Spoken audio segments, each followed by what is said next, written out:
Hi guys, today I'm going to teach you how I make my silk necktie dyed Easter eggs. Here in front of me I have just a plain 100% silk tie. It must be 100% silk. You can pick them up at the Salvation Army, thrift store, just ones you have lying around. The first thing you want to do is cut the seam out in the back, the whole way up the necktie. And once you do that, you will find this thick, cottony layering cloth. You want to take that out and you want to keep it. And after that is removed, you want to cut off this inner silk piece. You don't need that. You can throw that one away.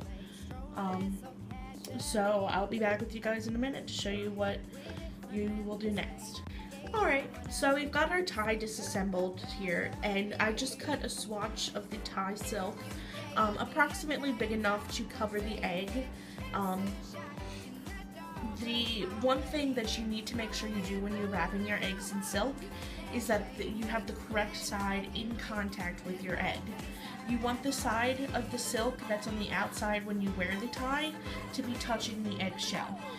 For example, this is the inside of the tie where all the lining was, and now it's been cut away. So I want this part, the outside, to be covering the egg itself. Now I've gone ahead and I blew out the insides of my egg so that I could keep just the shell. You can do this as a hard-boiled egg. You just have to be mindful of the boiling times. Make sure you are careful if you are blowing them out, otherwise you'll experience what I did and make a bigger hole than you meant to. You must be very gentle. If you don't know how to blow out the insides of an egg, just poke very small holes with skewers or those little pointy things you put in corn cobs. Scramble up the inside of the egg, and on a clean end of the egg, you blow. I've just been saving my eggs, and so yeah.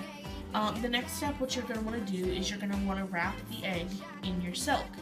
You want to make sure you can have as much clean contact with the silk, no bumps or lumps or wrinkles, because this will come out and it'll change your final project.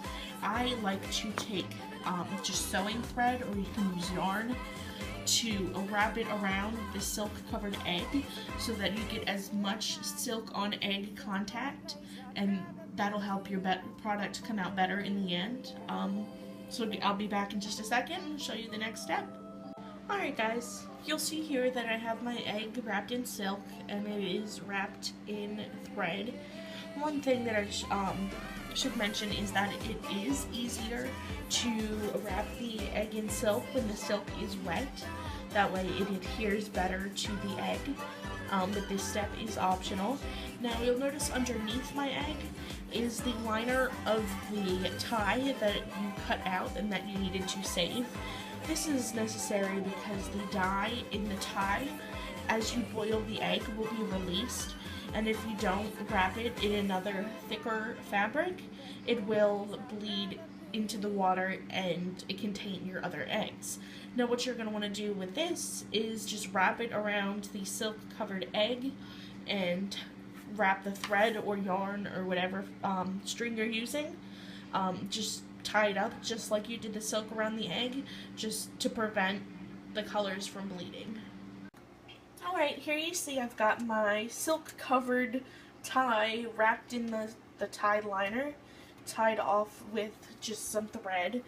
You can also use yarn, or I've seen people use shoelaces. Now the reason why I prefer to make the hollowed out eggshells is because you can boil them as long as you need without the fear of ruining the boiled egg itself, because there is no egg. The longer you boil it, the more time the dyes will have to transfer onto your eggshells, so the more vibrant and colorful your eggs will be. But what I do is we have a giant double boiler type thing. Just go ahead and drop it in there. Now you need to be mindful, because your egg, if your egg is hollow, it will float. which is why you use the double boiler.